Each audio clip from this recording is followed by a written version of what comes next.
I'm not sure if I'm gonna be able to pull off recording this video in one part. I'm not 100% sure what I'm trying to say. I just have the beginning part, but we shall see. My name is Magnolia Heaton. I'm a licensed clinical social worker, and I'm the owner and founder, clinical director of Love is Healing LLC. We specialize in treating complex trauma through psychotherapy and shamanic Reiki healing. I think my main message is that nobody can tell you who you are when you know who you are, right? Because, like, if you're like, I don't know, if you're like, I'm a musician, and then people are like, you're not a musician, you're not a professional. I mean, everybody's right to a certain degree, probably, right? It's like, sure, you're not a professional, but are you a musician? Can you play music? Do you identify as one? Okay, cool. Also, by definition, your profession is not a musician if you are not a professional musician. So then, are they correct? Sure, right?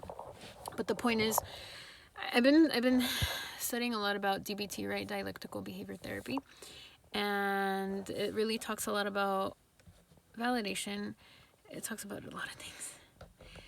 One of the concepts that I really like is the ability to give yourself validation, right? And it's true. Because ultimately, that's whose validation we need, right? So that we could be okay with ourselves. Unless that lives within us, that internal locus of control, then we're going to be seeking it outside of us, and it's never going to satiate us, right? Period. I think that's my main thing, is self-validation. So then, if you are constantly craving validation from other people, I invite you to ask yourself, what validation is it really that you are wanting and or needing, right? Like, do you really just deep down feel like you're really ugly and you want other people to tell you that you're beautiful? If so, that's fine. Also, what are ways that you can cultivate that within yourself and validate yourself and tell yourself that you're beautiful enough, right?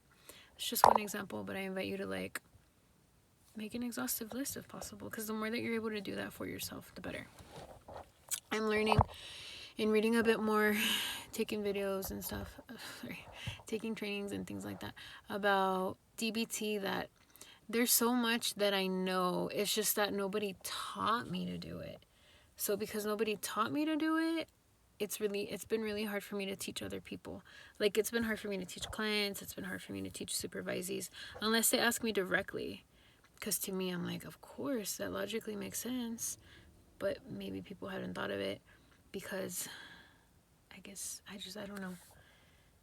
These aren't things that were necessarily taught explicitly. So that's one thing, is the self-validation.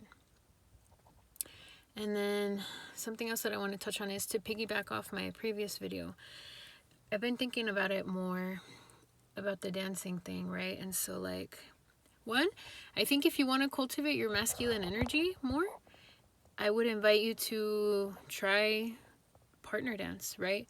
Whether it's Latin or swing or tango or anything like that, and try being a lead, because that really does help you cultivate a lot of those masculine traits of, like, providing and being the frame and planning ahead and being assertive and caretaking and things like that. Not in a harmful way, caretaking in a nurturing way.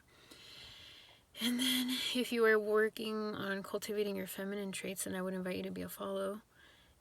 Again, in partner dance, right? Consider it. Even, like, just taking one class, it's a lot. You get a lot of the messaging in regard to the subcultures just by listening to the teachers, but then also the way that you interact with other people, other students, other dancers, really helps to feed that narrative within you, if that's something that you're seeking. I think the last thing that I have to say, maybe last or penultimate thing I have to say, is that along with that theme of, like, no one can really tell you who it is that you are, right?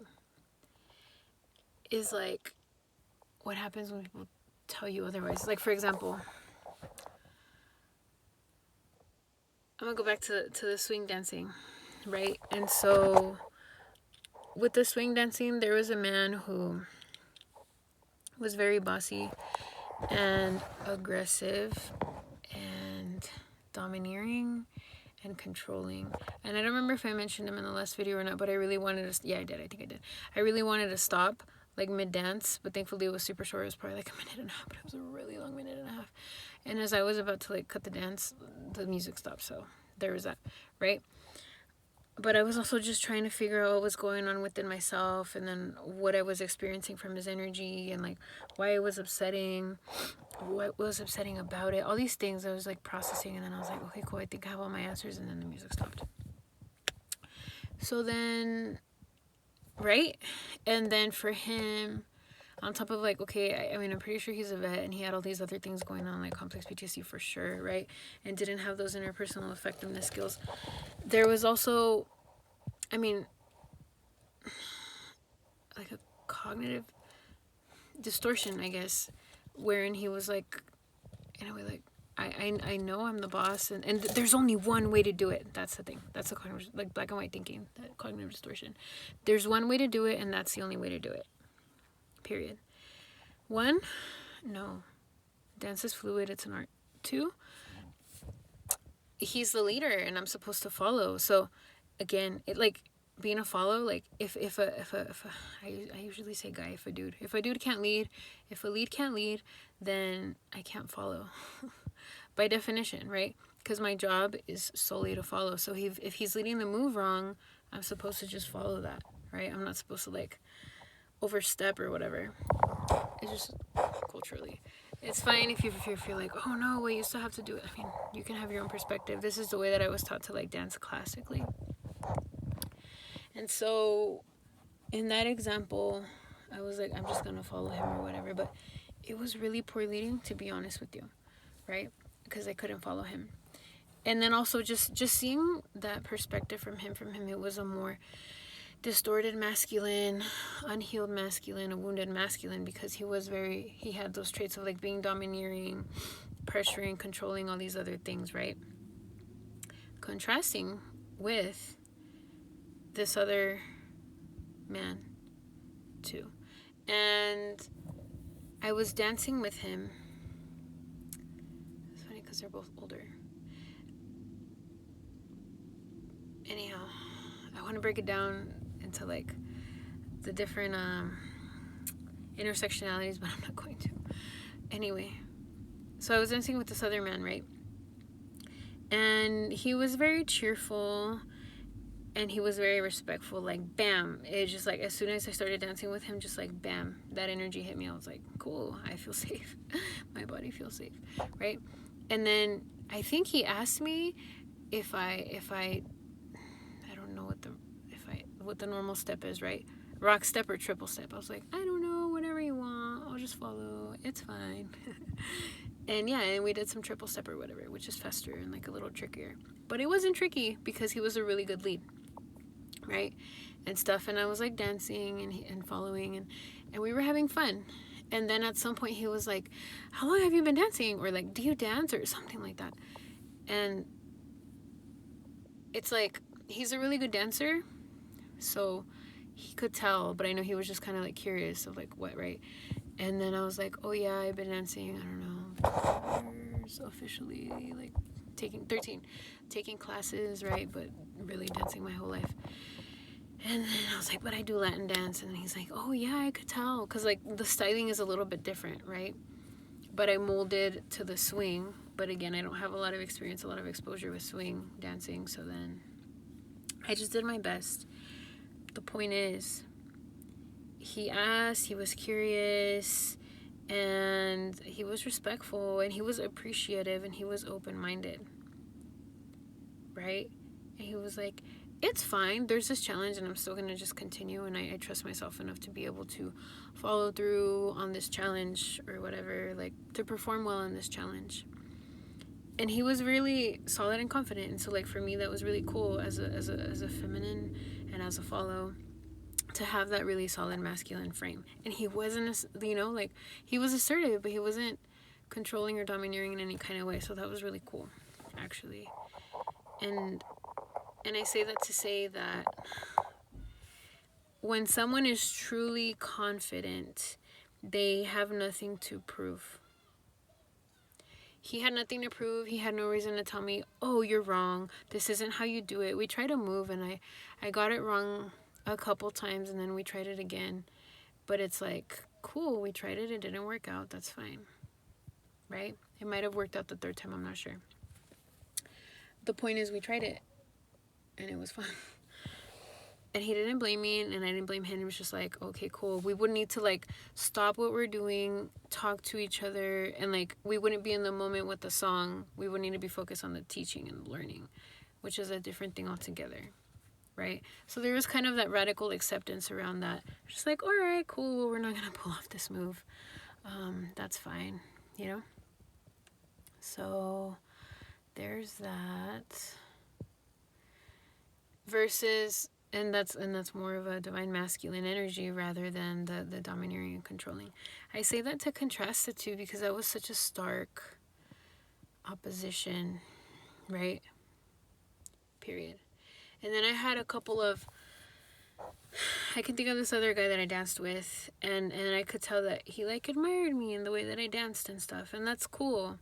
And it's like, to me, that's another kind of end of the continuum in a way. It's like, oh, wow, I really admire your finesse, your elegance, your confidence, your skill, your knowledge, your experience, that kind of thing. And I had someone else later in the night in the salsa community too. Two guys, because I guess it was like new salsa dancers. They were asking me for tips and stuff, which was cool. Which, by the way, the biggest tips I told them was like, look, when you're dancing, it's funny because then I got to be in the opposite role, right? Of like, okay, I'm the more experienced person, but from the feminine perspective. And I was like, look, like, when you're dancing with a really good dancer and a good person in general, like, it's not about what you're doing. It's about, are you having fun and are you being confident as you're leading it? Because really that's what matters. For me, I'm like, if I'm dancing with a guy and he doesn't know what he's doing and he's like fumbling and he's like questioning himself, it's like not fun. Because then I'm like, oh, okay, he's having anxiety and I don't want to manage his anxiety. I'm just trying to have fun, and I wish he would just have fun. But that's probably how he shows up in his life, which is totally fine. But, you know, it's just a lesson. I think that's really the biggest takeaway. The whole point of social dancing is to socialize and to have fun, right? It's not a competition. That's what I said. I was like, it's not a competition. The only time this matters, the technique and things like that matter, is like, one, if you're dancing with someone who's really rude, and then that's a them thing. So I was teaching them about boundaries. And secondly, like, if you're competing, and if that's the case, then cool. But that's not what you're doing when you're socially dancing. Period. I know that I teach in metaphor a lot of the time. I just hope that that was helpful in any kind of way in terms of helping you kind of think about the way that you perceive yourself, the way that other people perceive you, and things like that. And I want to say, right, like with the message of love is healing, it's like really about being the medicine. I do really do my best to embody that. It's like, look, dude, have healthy boundaries, love yourself, and that's fine. And I'm gonna, if you encounter me on a personal level, professional level, any kind of level, I'm going to do my best to foster that in you and plant that seed or grow that seed if you choose, right? Period.